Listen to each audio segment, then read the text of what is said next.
আসসালামু আলাইকুম এভরিওয়ান, কেমন আছেন আপনারা সবাই? আশা করছি সবাই অনেক ভালো আছেন। তো যেহেতু ঈদের মৌসুম চলছে আর আমরা ঈদের টুকটাক ডেজার্ট বানাবোই। তো আমিও এটার ব্যতিক্রমধর্মী কিছু করিনি। আর ভিডিওটা দেখেই তো আপনারা বুঝতেই পারছেন যে আমি কি বানিয়েছি। আমি আজকে বানিয়েছি পুডিং, তাই তো?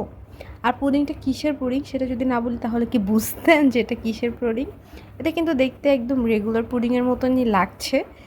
তবে আজকে যে পুডিংটা আমি বানাচ্ছি সে পুডিংটা হচ্ছে ব্রেড পুডিং। ব্রেড ব্যবহার করে ঘরে খুবই soft, smooth and velvety pudding কীভাবে বানানো যায় সেটাই মূলত আজকে আমার এই রেসিপির মূল উদ্দেশ্য।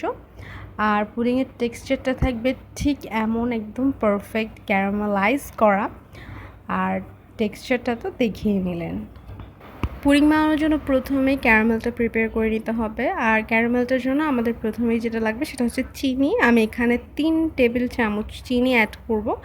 আর আপনারা হয়তো লক্ষ্যই করেছেন চিনিটা যখন আমি অ্যাড করছি তখন আমার চুলার ফ্লেমটা একদম অফ ছিল।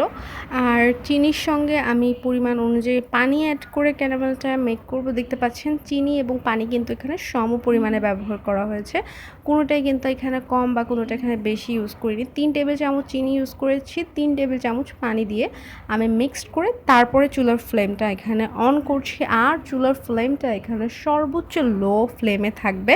খুব বেশি হাই হিটে ক্যারামেল যদি করতে চান তাহলে কিন্তু পুড়ে যেতে পারে। ক্যারামেলটা করার সময় চামচ দিয়ে নাড়াচাড়া করার কোনো প্রয়োজনীয়তা নেই। আমি যেভাবে করলাম ঠিক সেমভাবে আপনি যদি প্রসেস ফলো করেন আপনার ক্যারামেলটা একদম পারফেক্ট হবে। আর ক্যারামেলটা যখন দেখবেন যে এক পাশটা একটু লাল হয়ে আসছে, একটু কালার চলে আসছে, তখন ফ্লেমটা অফ করে দিবেন। কারণ আপনার পাত্রের যে গরম এটাতেই কিন্তু ক্যারামেলটা হয়ে যাবে পারফেক্টলি। আর ফ্লেম যদি অন করে রাখেন তাহলে কিন্তু ক্যারামেলটা পুড়ে যাওয়ার চান্স বেশি, তাই রিস্ক না নিয়ে অফ করে দিবেন। এমনিও পাত্রের গরমে গরমে ক্যারামেলটা হয়ে যায়। আর এখানে দেখতে পাচ্ছেন আমি 2টা ডিম নিয়ে নিচ্ছি। ডিমটা আমি একটু হুইস্ক করে নিচ্ছি। আবার এখানে খুব বেশি হুইস্ক করা যাবে না, কারণ আমরা তো আর হুইস্ক করে কেক বানাচ্ছি না, আমরা বানাবো পুডিং। সো খুব বেশি হুইস্ক এখানে করা যাবে না, আর আলতো হাতে হুইস্ক করতে হবে। ফোম ক্রিয়েট হয় এমন কোনো কিছু এখানে করা ঠিক হবে না। তারপর এখানে অ্যাড করছি পরিমাণ অনুযায়ী চিনি। আসলে এই পুডিংয়ে চিনিটা আপনি কতটুকু খাবেন সেটা ডিপেন্ড করে একমাত্র আপনার টেস্টের উপর। তাই আমি এখানে পরিমাণ অনুযায়ী চিনি অ্যাড করলাম, আর পরিমাণটা আপনাদেরকে বললাম না, কারণ সম্পূর্ণ চিনির স্বাদটা নির্ভর করে নিজের ইচ্ছার উপর, নিজের পছন্দের উপর। তাই আপনারা আপনাদের পছন্দ বুঝে চিনিটা অ্যাড করবেন। তারপর দিয়ে দিচ্ছি 1 চিমটি লবণ। এটা ফ্লেভার বাড়ানোর জন্যই দেওয়া হচ্ছে, কেউ চাইলে না অ্যাড করলেও হবে। তারপরে করছি হুইস্ক। আর হুইস্কটা আমি এমনভাবে করব যাতে এখানে কোনো ধরনের ফোম না ক্রিয়েট হয়।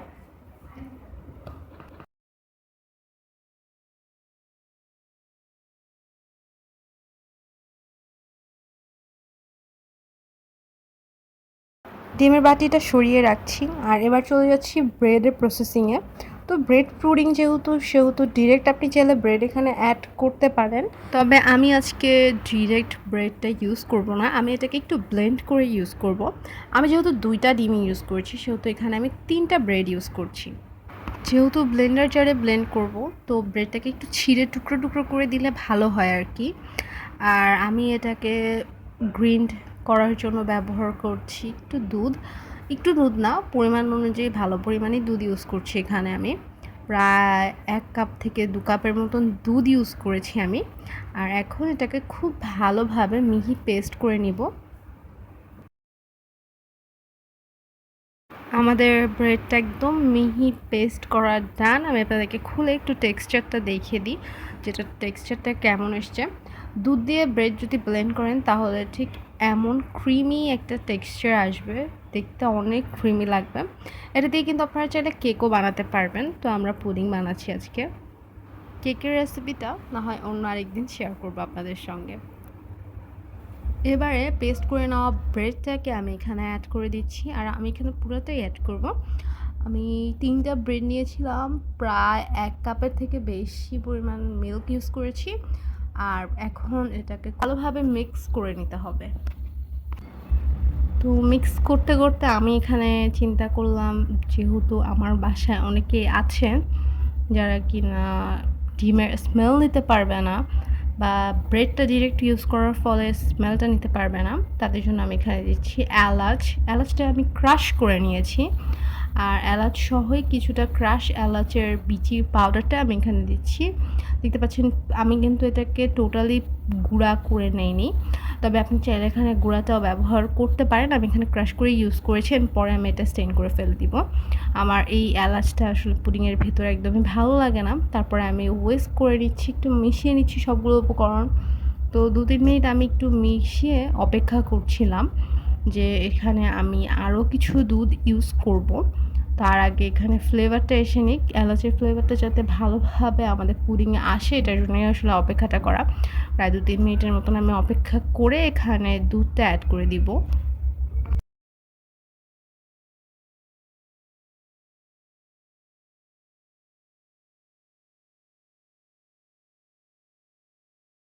অল্প অল্প করে দুধ দিচ্ছিলাম আর একটু একটু করে মিশিয়ে নিচ্ছিলাম। মাঝে আমি একটা এলাচ অ্যাড করেছি, আমার মনে হচ্ছিল আরেকটু এলাচের ফ্লেভার হলে ভালো হতো, তাই অ্যাড করলাম। আপনাদের যদি এলাচের ফ্লেভারও না ভালো লাগে তাহলে আপনারা ভ্যানিলা এসেন্স এখানে ইউজ করতে পারেন, সেটাও ভালো ফ্লেভার দিবে। তবে আমার কেন জানি না পুডিংয়ে এলাচের ফ্লেভারটাই বেশি মজা লাগে।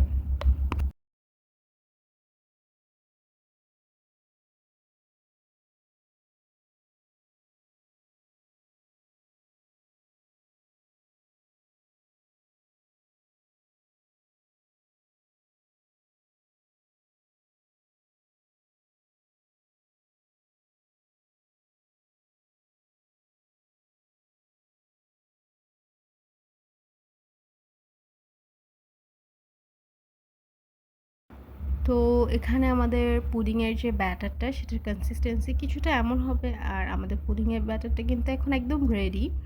পুডিংয়ের ব্যাটারটা মোল্ডে দিয়ে দেওয়ার এখনই সময়। না, দেখতে পাচ্ছেন আমাদের মোল্ডে কিন্তু ক্যারামেলটা একদম পারফেক্টলি সেট হয়ে গিয়েছে। বলেছিলাম না আমি আপনাদেরকে যে এলাচটা আমি রাখবো না, এটা আমি স্টেইন করে নিব, তাই স্টেইনারটা ব্যবহার করছি। আর এটা করার ফলে যদি ডিমের মাঝে কোনো ধরনের লাম্পসও থাকে বা আমাদের ব্যাটারে যদি কোনো ধরনের লাম্পস থাকে, সেটাও কিন্তু পুডিংয়ে অ্যাড হবে না। পুডিংটা কিন্তু অনেক বেশি স্মুথ অ্যান্ড ভেলভেটি হবে। তো এই প্রসেসটা অবশ্যই আপনারা পুডিং মেক করার সময় মেক শিওর করবেন যে করেছেন, তাহলে আপনাদের পুডিংটা আসলে অনেক বেটার হবে নর্মালের চেয়ে। নাও পুডিংটা কুক করতে হবে, আর এখন আমি কুকিং প্রসেসটা কিভাবে করব সেটা আপনাদেরকে দেখিয়ে দিই।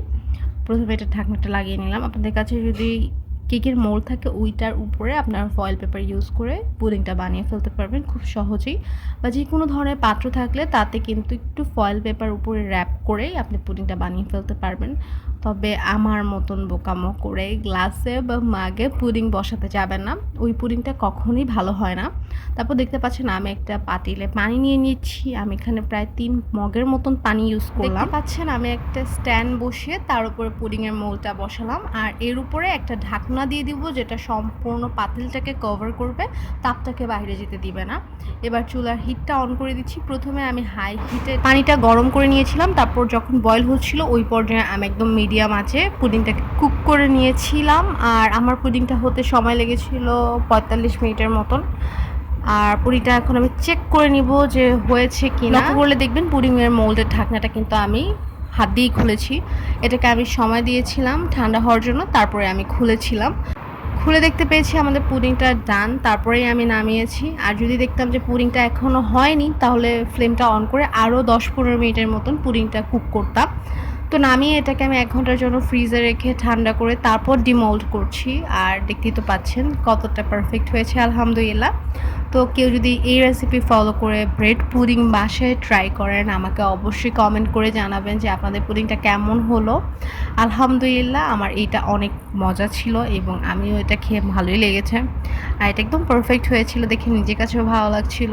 আর আপনাদের সঙ্গে এই মজার পুডিংটা শেয়ার করতে পেরে কিন্তু আমার নিজের কাছেও অনেক আনন্দ কাজ করছিল। সো আজকের মতন এখানেই বিদায় নিব। সবার সুস্থতা কামনা করে ভিডিওটা এখানেই শেষ করছি। সবাই অনেক ভালো থাকবেন, সুস্থ থাকবেন। আল্লাহ হাফেজ।